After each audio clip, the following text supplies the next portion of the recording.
So if I go back just a little bit as to how it started, was in 1959, and it started with, it was a gentleman at the YMCA who kept seeing international students come and go to school, come back and stay at the Y, and realized they weren't getting involved with society. Fast forward to 2014, our name had always been Miami Council for International Visitors or something similar. 2014, we adopted the name Global Ties Miami. My involvement with the organization here in Miami started about 2002, thereabouts, and 2005 as executive director. How that came about is a good story. I met someone who was involved. He was the president of the Miami Council for International Visitors. He saw that we were new to Miami and getting involved, and he asked if we might be interested in this wonderful organization that meets with international visitors. And when he described it, it turned out that we knew all about it because my husband and I had been members in New Orleans.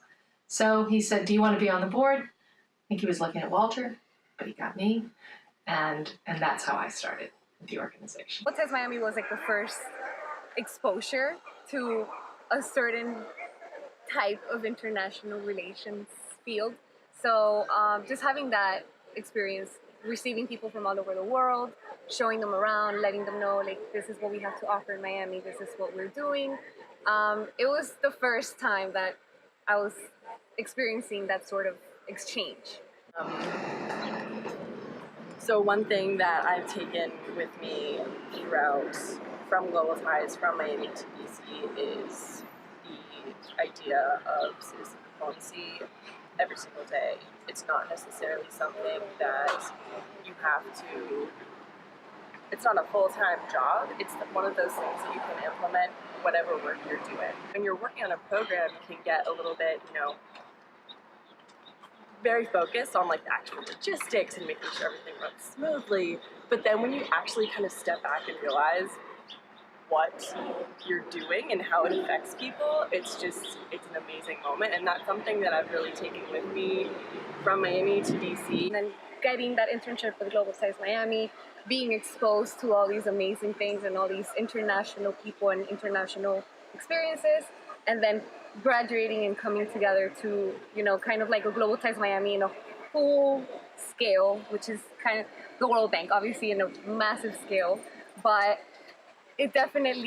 Global Ties Miami definitely paved the way for that. When you do something like Global Ties Miami, you're not forced in a way that you don't want to do it, but you're kind of pushed to it in a good way, in which you're able to experience things that as a regular Miami citizen, maybe you didn't really consider before. Because what they're doing is that they're bringing that the visitor's point of view. And it's definitely way different from your own point of view as a Miami citizen.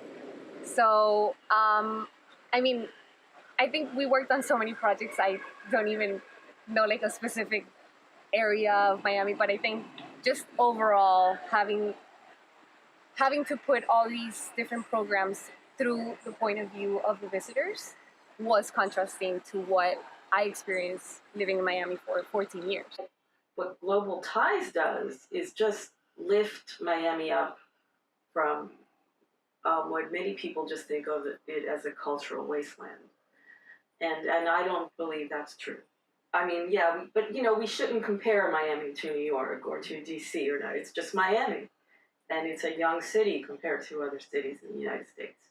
But Global Ties brings in this level of very, it has a lot of integrity, intellectual integrity, diplomatic integrity, cultural integrity that you don't always just see in the mainstream Miami conversation. We would want more people to be involved with what we do. I mean, absolutely. And this is citizen diplomacy. The 100 people that we have as members, they're not the only citizens here or residents. I'm kind of careful in Miami with the terminology I use because you don't have to be a citizen of the U.S. You just have to live here like a local and help introduce our locale to other people and yourself to other people. And I think that's the biggest challenge is letting more people know this is the extraordinary opportunity that they have through us to connect with people around the world. And I've been looking through, we just moved, and I've been looking through paperwork, and it's the same story over and over again. So we have visitors from all around the world. We try and get perhaps some other financial resources to help us so that we can grow our capacity and get larger and ready to receive more input from local people that may want to get involved. And it seems as if we're always somewhat stymied. But I may get discouraged for a second, but then I realize it seems like the people that need to know us and find us find a way to do that. So if you're asking me at the end of the day, what do I hope happens with Global Ties Miami, is we do need more people to feel like they have a part of helping build better relations around the world through their own efforts.